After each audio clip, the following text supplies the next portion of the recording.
Olá, bom dia! Vocês estão no canal Livros da Tuca. Eu sou a Virgínia. Hoje é domingo e dia de crônicas aqui no canal.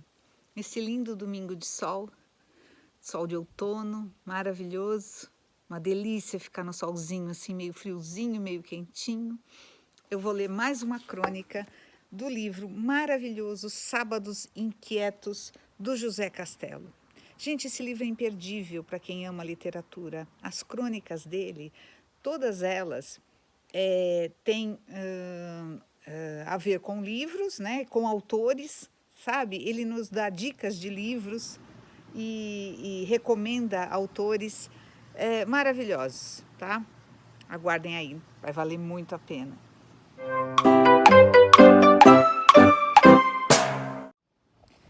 A crônica de hoje, gente, se chama O Paradoxo de Pamuk.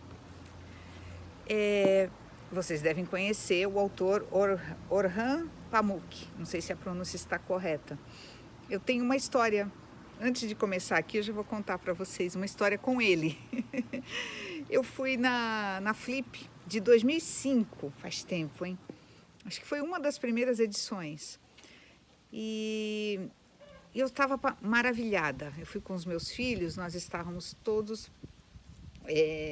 maravilhados com a quantidade de livros, escritores, palestras. A gente não sabia nem o que fazia, sabe? De tanto para ver. A cidade que é linda, que a gente não conhecia. Mas, enfim. Aí nós estávamos num local onde tinha vários autores dando autógrafos, né? E eu já simplesmente, sabe, como boa brasileira, eu entrava nas filas. Entrava nas filas e ficava. E eu entrei nessa fila sem saber quem era o autor, porque as filas eram imensas. Imagina hoje em dia, se naquela época era assim, quer dizer, agora não, né, por causa da pandemia e tal. Mas nem tá tendo, eu acho, né? Nem vai ter, mas, por hora, né? Mas a fila era imensa. Aí eu entrei e fiquei lá, né? Enquanto os meus filhos estavam olhando livros e tal. Aí eu estava sem nenhum livro, porque eu não sabia quem era o autor, né? Aí as pessoas começaram a conversar na fila e tal. Aí eu perguntei, né? Vocês sabem quem é o autor? Aí eles falaram, é o Orhan Pamuk. Aí Orhan, né? Orhan Pamuk. Aí eu, tá, não conheço. Nossa, o povo me olhou como se eu fosse uma extraterrestre. Como assim você não conhece? Eu falei, ai gente, desculpa a minha ignorância, mas eu nunca ouvi falar. Aí começaram a me falar maravilhas do autor, né? Resultado, eu pedi para minha filha ficar no meu lugar na fila, corri na banca e adquiri um livro dele. O Nome é Vermelho, que estava na moda na época. E fiquei na fila. E aí, quando chegou a minha vez, ele autografou o livro, um senhor muito simpático, atendeu a todos muito bem, gostei muito. E é isso, a minha história com ele. Depois disso, já comprei mais uns 3 livros dele, tá? Recomendo muito. Vamos lá, então. Durante séculos, diz o ficcionista turco Orhan Pamuk, escritores e leitores tentam, sem sucesso, chegar a um acordo a respeito da natureza da ficção. Não quero dar a impressão de que tenho alguma esperança em relação a esse acordo. Ele nos adverte. Ao contrário, a arte do romance tira sua força da ausência de um consenso perfeito entre escritor e leitor sobre o entendimento da ficção. O paradoxo que Pamuk nos oferece está em O Romancista Ingênuo e o Sentimental, da Companhia das Letras, tradução de Hildegard Feist. Transcrição de 6 conferências que fez na Charles Eliot Norton Lectures, um ciclo de palestras na Universidade de Harvard. O título se refere ao clássico ensaio sobre poesia ingênua e sentimental do poeta alemão Friedrich Schiller. Livro que recorda Pamuk foi decisivo em sua formação intelectual e cujas ideias ele agora transporta da poesia para a ficção. Nina! Ai, desculpa, gente. O livro de Orhan Pamuk está repleto de perguntas inconvenientes, sem respostas, perguntas infernais. Mas justamente por isso, estimulantes, que perturbam a mente dos ficcionistas. Quando escrevemos uma ficção, substituímos a realidade verdadeira por outra falsa. Ou só a ampliamos. A ficção é o desejo de tornar-se outro ou de convencer os outros disso. O que se passa na mente do leitor enquanto lê uma narrativa? Ele lê uma ficção ou uma ficção o lê? Quando lemos um romance, oscilamos, diz Pamuk. De um lado, vemos personagens e paisagens. Eles se materializam em nossa mente. De outro, somos esses personagens e essas paisagens, na medida em que, para reconstruí-las mentalmente, utilizamos nossa memória, história pessoal, sensibilidade. Em resumo, servimos-nos de tudo o que somos. Enquanto lemos, diz Pamuk, nossa mente e nossa percepção trabalham diligentemente, com grande rapidez e concentração, realizando numerosas operações simultâneas. Observada de fora, a leitura se assemelha à quietude e à paz. Contudo, em seu interior, a mente do leitor ferve e um vendaval de imagens a sacode. Chega Orhan Pamuk, assim, à distinção entre o leitor ingênuo e o leitor sentimental proposta por Schiller. Ingênuo seria o leitor que, enquanto lê, não se preocupa com os aspectos artificiais do que lê. Simplesmente se entrega, acredita com inocência em sua história e nela se dissolve. Já o leitor sentimental tem consciência dos artifícios da ficção, sabe que literatura é uma máquina de ser e não se deixa iludir com sua aparente inocência. De um lado, a entrega, de outro, a reflexão e a suspeita. Qual o leitor ideal? Mais uma vez, a resposta é impossível. Ou melhor, ideal, sugere Pamuk, é o leitor que oscila entre as duas posições, se entrega à fantasia, mas não abdica de duvidar. Também os escritores sofrem dessa cisão. De um lado estão aqueles que acreditam escrever espontaneamente. A ficção, como espelho, acolhe o mundo. De outro, os que afirmam escrever deliberadamente. A ficção, já agora, como uma máquina de ser. Exemplifica Pamuk. De um lado, Goethe, com sua naturalidade, serenidade e autoconfiança. Do outro, Schiller, mais inquieto, mais reflexivo, com a alma atravessada por dúvidas, um homem que escreve apesar das incertezas que o sacodem. Recorda Pamuk que essa cisão, de certa forma, se reflete na própria história da literatura. Até o realismo.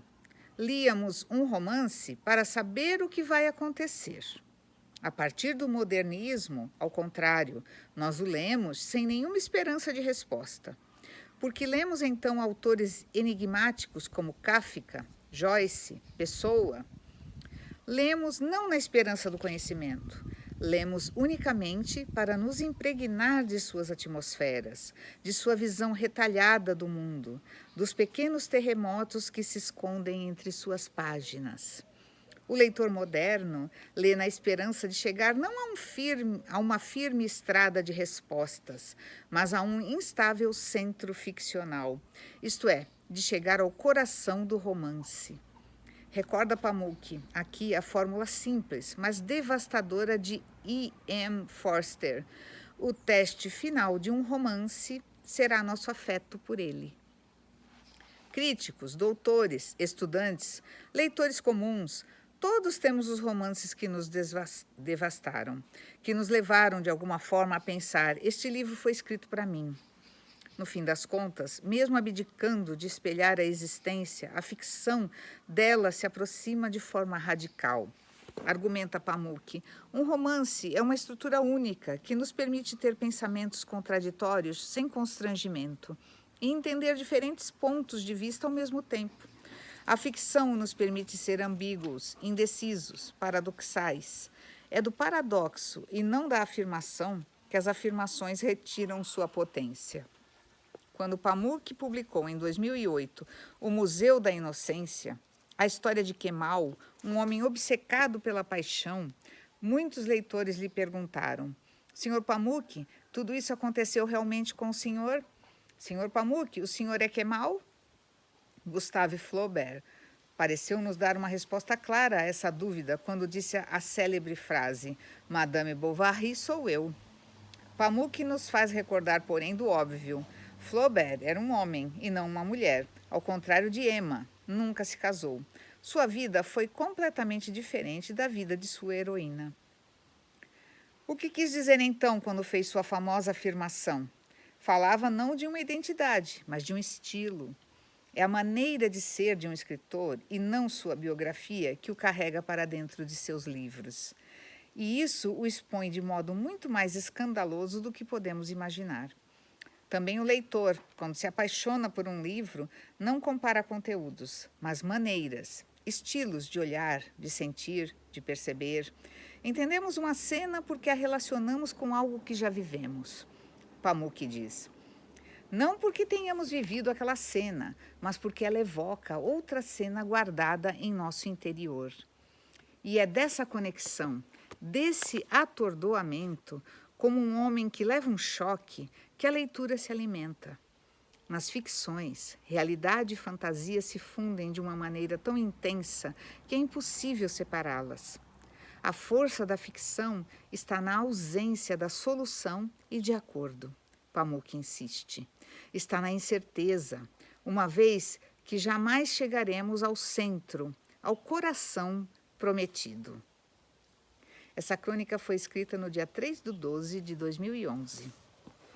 Gente, que espetáculo, não é? Fala a verdade, para quem gosta de literatura, para quem gosta de ler ficção, para quem gosta de ler de tudo, né? Para nós leitores, nossa, faz a gente pensar, né? Será que tipo de leitor eu sou? Engraçado que lendo aqui eu fui pensando, eu acho que eu sou uma mistura. Exatamente o que ele falou que é o ideal. Eu sou uma mistura. Eu, às vezes, sou uma leitora ingênua, né? Como ele diz, o leitor ingênuo e o leitor sentimental. Às vezes eu sou uma leitora sentimental, às vezes eu sou ambas, não é? E que coisa maravilhosa que é ler, né, gente? Ler é tudo. Você viaja, você aprende, você raciocina, você, ai, sei lá, você é tudo, não é verdade? Você sonha, você se lembra de coisas que aconteceram com você, você que se coloca no lugar dos personagens. Leitura é tudo, né? Faz muito, muito bem, sabe? Para a mente, para o corpo, para a vida, para a tua alma, para tudo. Portanto, leiam, pessoal, leiam.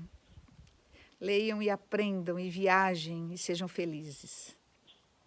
É assim que eu encerro a nossa crônica de hoje, tá? Desejando um ótimo domingo a todos, com muita paz, muita luz, muita saúde, muita reflexão, né? E muitas leituras, por que não?